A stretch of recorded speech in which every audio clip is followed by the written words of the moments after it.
Good evening, West Texas, and happy Saturday. I'm Bert St-Pierre, and thanks for joining us on this Election Day night 2025. Voters were heading to the polls all day, right up until they closed at 7 p.m. Let's take a look at some of the early unofficial results starting in San Angelo, and these numbers are from absentee and early voting. In the race for mayor, 5 candidates are battling it out. Right now, Tom Thompson has the lead with just over 2,800 votes, or 53%. Trinidad Aguirre sits in second with just under 23% of the vote. Gary Jenkins sits in third with just over 900 votes. In fourth, Juan Acevedo. He's quickly approaching the 200 vote mark. And in fifth at the moment, Josh Burleson. He's got just under 3% of the vote. Now to the city council races, starting in single-member District 2. Joe Self has 38% of the vote at the moment, edging out Dudra Butler. She has 213 votes, or 34%, and John Barrio has just under 27% of the vote. Now to single-member District 4, that's a matchup between Patrick Keeley and Jamal Shumpert.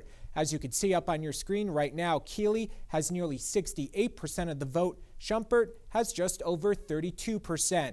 There's also 2 bond issues on the ballot. First one is Proposition A. That has to do with earmarking funding for some extensive renovations to the city's Coliseum and Fairgrounds.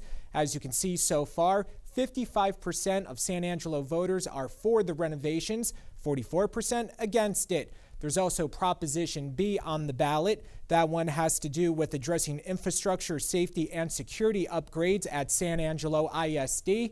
Just waiting for those numbers to come up at the moment to see how voters are going for Proposition B. And we are still waiting on those results. Sorry about that. Now to Abilene, where 2 city council races are on the ballot. Again, these are unofficial early numbers from absentee and early voting. 3 candidates are running to represent Place 5. They're Miguel Espinoza, Kyle McAllister, and Cynthia Alvidrez. Right now, McAllister is ahead with just looking at my math here right now, McAllister has 50% of the vote, and second is Espinoza. He's got just over 42%, and Alvidrez has just under 8%. Moving over to Place 6, that's a matchup between Tammy Fogel and Travis Craver. Craver has 63% of the vote, Fogel trailing with just over 36%. And there is one proposition on the ballot in Abilene, that's Prop A, which will help finance renovations at Abilene Regional Airport. As you can see, 1,500 votes have voted in support of Prop A. Again, it's too early to tell just how all these races and props will finish, but these are a look at the numbers as they stand right now. And as you saw, voters in San Angelo are making their voices heard on 2 bond issues, one of which addresses SAISD's facilities, proposing nearly $400 million worth of renovations to schools across the city. Sean Humphrey joins us live in studio tonight and has more. Good evening, Sean. Bert, good evening. Central High School is one that would receive significant upgrades through this proposal. Though it's a polarizing topic in the community, a retired educator I spoke with says the funds would go a long way, particularly for safety. The more than $125 million for the renovations of San Angelo Central High School would be twofold. Part of the funds would address renovations, the other safety concerns because of the school's open layout. It takes a lot of training of the adults on campus, all staff, to keep an eye out for people who don't belong. Former Associate Principal Tony Daniel says the larger of the 2 public high schools in San Angelo doesn't have enough gym space, something the bond would address directly. There is no place on the campus that you can have a school-wide assembly, that we can put all students in one place. Daniel is also a former assistant principal at Glenn Middle School.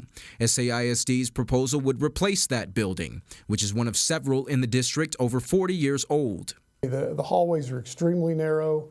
The classroom spaces are not sized correctly in many cases, and part of that campus is not accessible for students with disabilities. The price tag is the largest hurdle for taxpayers. Daniel has no doubt she's in favor and definitely hopes the voters will share her thoughts. So I think if people will look at it logically, they will vote for both bonds.